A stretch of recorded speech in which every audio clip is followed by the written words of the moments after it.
மாதா தொலைக்காட்சி நண்பர்களே, உங்கள் அனைவருக்கும் வாழ்த்துக்கள். வாழ்விலே வெற்றி பெறுவதற்கு ஒன்றை குறித்து நாம் மிக கவனமாக இருக்க வேண்டும். என்ன தெரியுமா? கால தாமதம். சில பேருக்கு இது பழக்கமாகவே மாறிவிடுகிறது. எல்லாவற்றிலும் காலதாமதம். கடைசியிலே பார்ப்பீர்கள் என்றால் வெற்றியிலும் தாமதம், வெற்றி அவர்களுக்கு கிடைக்காமல் போய்விடும். நான் படித்த பள்ளிக்கூடத்திலே லியோ என்று ஒரு மாணவன். அவனுடைய ஒரே பிரச்சனை இந்த காலதாமதம் தான். அப்படி ஒன்றும் வீடு பள்ளிக்கூடத்தை விட்டு மிக தொலைவில் இல்லை, ஒரு 2 பர்லாங் தூரத்தில் தான் இருக்கும். மற்றவங்களாம் 2 கிலோமீட்டர் 3 கிலோமீட்டர் நடந்தெல்லாம் நாங்கள் பள்ளிக்கூடத்துக்கு நேரத்தில் வந்துடுவோம். அதனால் பள்ளிக்கூடத்தில் அவனுக்கு பேரே லேட் லியோ அப்படின்னு வச்சுருந்தாங்க. எல்லாருமே அப்படி தான் அவனை கூப்பிடுவாங்க. பிற்பாடு பள்ளிக்கூடத்தை முடித்த பிற்பாடு அவன் ஒரு வேலைக்கு சேர்ந்தான்.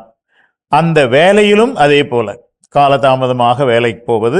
அதனால் 3 மாதம் 6 மாதத்தில் ஒரு இடத்துல இருந்து அவனை வேலையை விட்டு நீக்கிடுவாங்க, இன்னொரு இடத்துக்கு வேலைக்கு போகிறது, அங்கேயும் இதே போல்.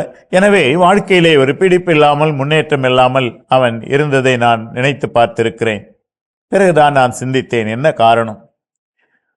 நண்பர்களே, ஒரு செயலை செய்ய தொடங்கினால் கால தாமதம் என்பது அந்த செயலினுடைய வெற்றியை குலைத்துவிடும்.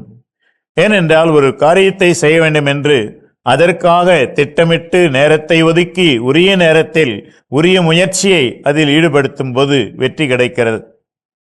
நாளை பார்க்கலாம் அல்லது இன்னும் சற்று நேரம் தள்ளி பார்க்கலாம் என்று சொல்லி அந்த கால தாமதத்திலே நாம் ஈடுபட்டோம் என்று சொன்னால் எதையுமே சீராக வெற்றியாக முடிக்க முடியாது. திட்டமிடும்போது வேண்டுமானால் சற்று காலம் தாழ்த்தலாம், ஆனால் திட்டமிட்டபின் செயல்படுத்தும் போது வேகமும் விவேகமும் இருந்தாலன்றி நாம் சிகரத்தை தொட முடியாது.